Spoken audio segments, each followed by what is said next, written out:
pastera foana ny diso. Rehefa tombo karam-potoana le fampivavahana.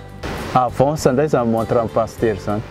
Rehefa mba tara kely 2 minitra ny fanombohan'le fampivavahana.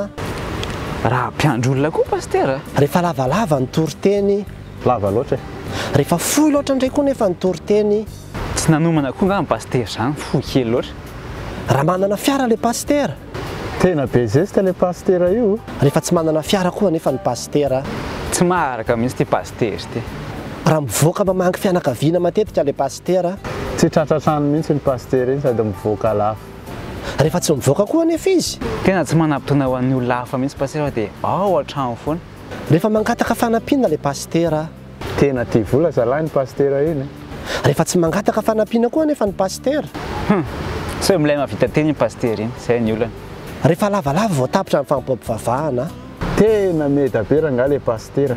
Rehefa fohy kely koa nefa dia tapitra ny fampivavahana. Sara vita le fitaovavahana ohatran'ny maika ho aizy pasteur.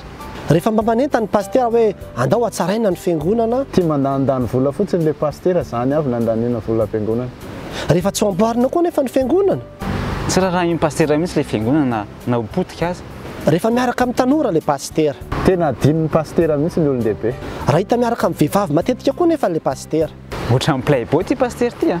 Rehefa miaraka amin'ny lehilahy moa dia vao maika. Ohatra misy tsy mazava amin'ny pasteur io. Rehefa mbola tanora le pasteur. Mbola zaza-tsaina loatra tsy ampy expérience io pasteur io. Rehefa mahazoazo taona le pasteur. Tena angamba efa tokony ho retraite ty pasteur atsikitika. Ry havana, aleo tiavy ny pasteur atsika. Dia andeha ahita antsika an'i Jesosy Kristy eo amin'ireo pasteur ireo.